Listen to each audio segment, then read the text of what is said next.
Don't worry, Julia, what we normally do is we just pass a hat around and we'll sort you out after the show. I like the fact that she's talking about LeBron James. I like she doesn't wake up with Alan Shearer every morning. Julia, we love you. Now, we love it when there is a focus on those that deserve the light. Well, it's lights, camera, action right now. July is film month and we want the plug-in. Kutle journeyed to the sun-soaked shores of KZN in Durbs for the Durban International Film Festival, the biggest of its kind in Africa, bar none. So ready your popcorn as we dive into the festival's most captivating highlights with her.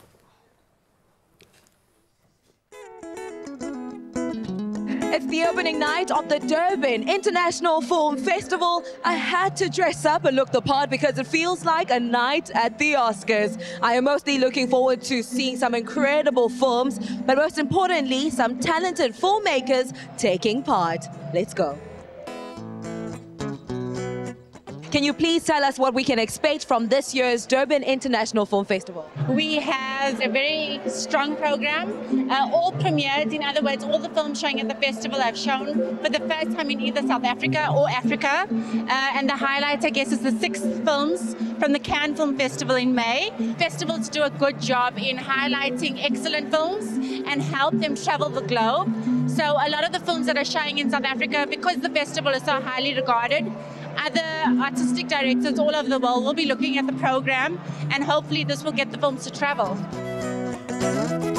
Durban Film Festival is 45 years old, so it's the oldest film festival in Southern Africa, celebrating African content from South Africa. It provides a platform really for the celebration of African cinema all round.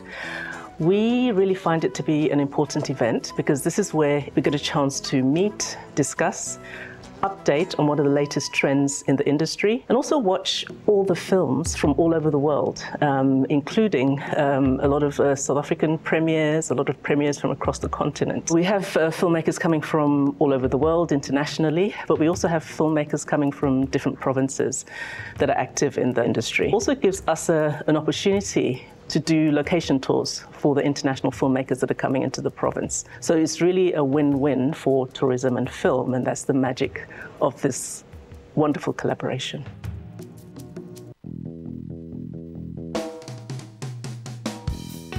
We are truly so proud of you as a filmmaker. Talk to us about your film and why it's so important.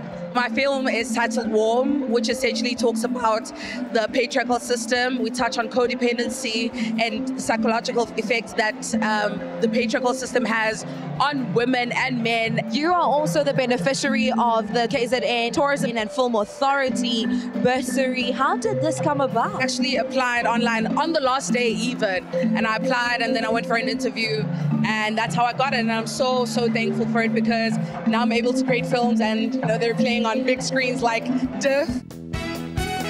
I think what's great about DIF is it gives everyone a voice.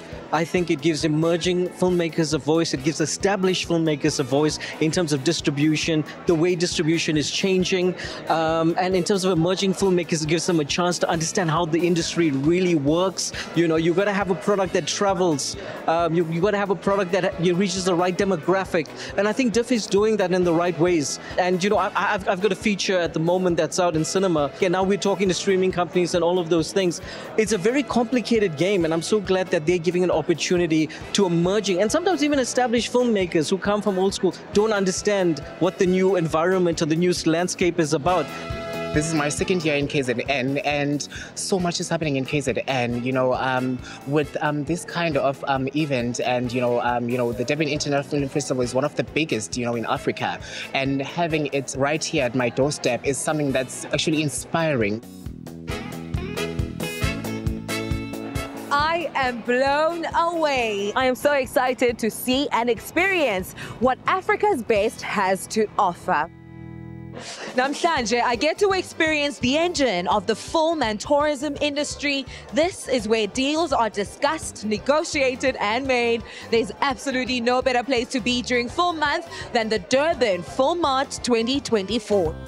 These 4 days, we've got over 1,200 delegates from 53 countries meeting here in Durban, talking about film, doing business, projects in development, pitching to financiers with the hope that these projects get made and go on to big and small screens.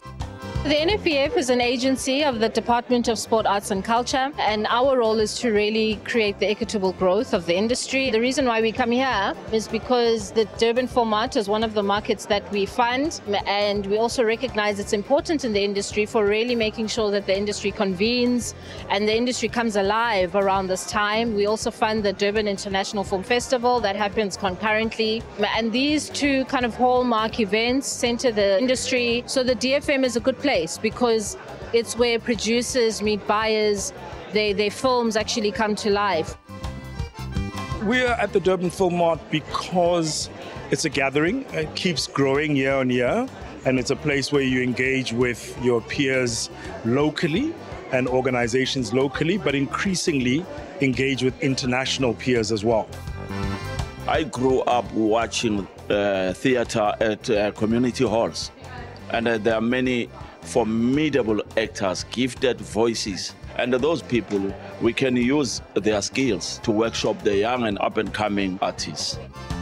This is my third year attending the DFM, and I've realized that my first year in attending, I was a newbie, but I learned so much on that particular seminar.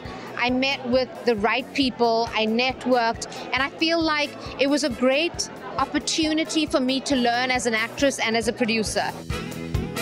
I am both in awe and inspired by the amount of talent that we have here, not only in KwaZulu-Natal, but the rest of Africa. KZN Tourism and Film Authority are truly putting Africa on the global map.